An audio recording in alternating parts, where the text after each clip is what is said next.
Hi guys, welcome back to my channel. If this is your first time here, please don't make it your last, and if you're a returning subscriber, thank you so much for always coming back. So today I'm going to be talking about important things you're supposed to do once you get into the UK as an international student. So yeah, let's get right into the video. Number one thing, guys, get your BRP. While you're applying for your visa, they would ask you where you want your BRP to be delivered to. Some people would send it to a post office that is close by, or some people would send it to school. I sent mine to school because I knew that, if I'm going to, once I come in, the next place I'll be going to will be to school. So I went to school to get my BRP. And to get your BRP, you will need like a proof of an ID. So I used my passport to get my BRP. Yeah, get your BRP. The BRP is your biometric permanent residence permit. Is that what it's called?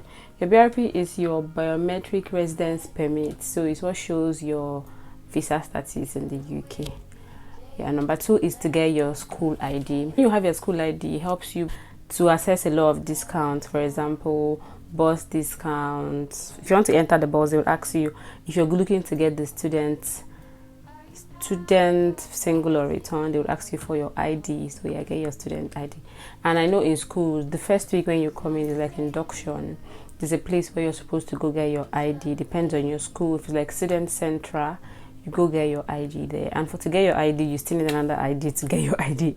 So I use my passport because they need to confirm the picture on the ID and the name to know if it matches.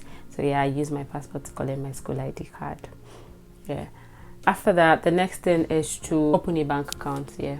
To open a bank account, I opened with Lloyds when I came in. There's something called attendance letter from your school. So to get this, I think mine, we're able to get it online. So you go to your student information and request for a document.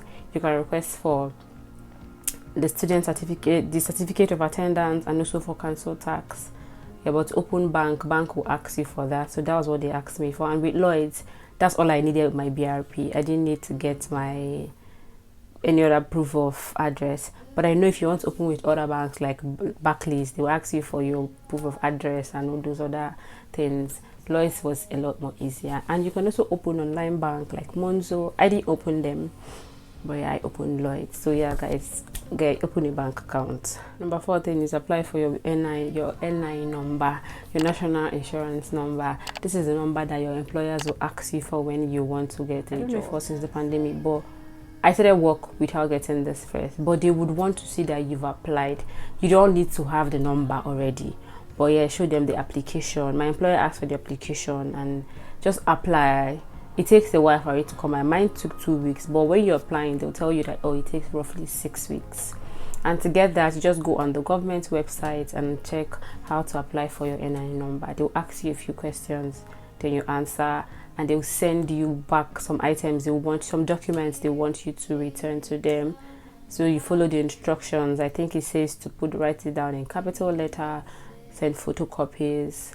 So they'll give you the address where to post it to. So you post your documents to them. When they've gotten it, your NI number will be posted back to you in an envelope to your house address. That was how mine worked. So yes, apply for it. It's quite easy. Your employer would always ask you for this, but you can start work without this, but you should have applied. They would like to see that you've already applied because they know that it takes time. So they exercise patience, and when you now get it, you now give them the number. Okay? I think the next thing is apply for jobs. For me, I started applying for jobs the next day. Even before I applied for NI number. Because when I came in, I knew I wanted to do care, and I already knew the difference between care assistant and support work. Looking for care jobs and support work, because support work is a lot more easier. So I was applying for support work. Every day I was applying for like 10. Before I started getting interviews, I applied like 21 before I started getting interviews. So yeah, start applying. Look for support work in your area. And for me, how I applied through Indeed jobs. So I created a profile in Indeed, put my CV, cover letter, and just a few things. So they will now be the one, you will now be getting notifications. The companies will be notifying you, asking you to come for interviews because they've seen your CV on Indeed. So yeah, guys, start applying. I wasn't looking for retail job or any other part-time. I was just heavily on care. So if you're looking for retail, you have to tailor your CV towards retail and apply for all those options. But for me, it was just care I applied to. So yeah, start applying for jobs, guys, because it takes a while. Just start early. I know some people that it took like 3 months to get a job, but that won't be your case. So yeah, just start. Attend your induction. It's usually a week. a week long. Mine was a week long. No, it wasn't really. It was 4 days, Monday to Thursday. Friday we just rested before we now started school the next week. I attended your induction. It would help you get to know your school, help you get to know your lecturers, because they will introduce all the lecturers, and then you meet your classmates, you start communicating with your classmates. So guys, don't sleep on your induction. Attend your induction to help you get to know your way around and know the things about your campus. So yeah, attend your induction. Attend your induction. Another thing is, if you're going to be commuting to school by train, guys, get your rail card if you're going to be traveling a lot. For the rail card is £30, and to get it, you get a form from your school. So you get a form from the rail station. I think you can also get it in school but I got mine from the rail station. I told me I wanted to apply for a rail card. So I got it from the train station, and they will tell you there's a form you're supposed to fill, but then you send to school to sign it with your passport. So you go to your school, they will sign it with your passport, and then you bring it back to the train station. I think people can also apply online. You bring it back to the train station and they'll give you your rail card. I got the physical rail card. I don't have the online one, but I know you can also get online rail card. So yeah, it's £30 per year, and it helps you, gives you a lot of discount. For some trips they're like £18, if you're getting £12. So yeah, get your rail card. If you're living in London, you can get other Oyster cards and the other card for Tube. And the next thing is to register for a GP, because for you to get your NHS number, you have to register. That's how to get your NHS number. So for registering GP, you have to register a GP within your area.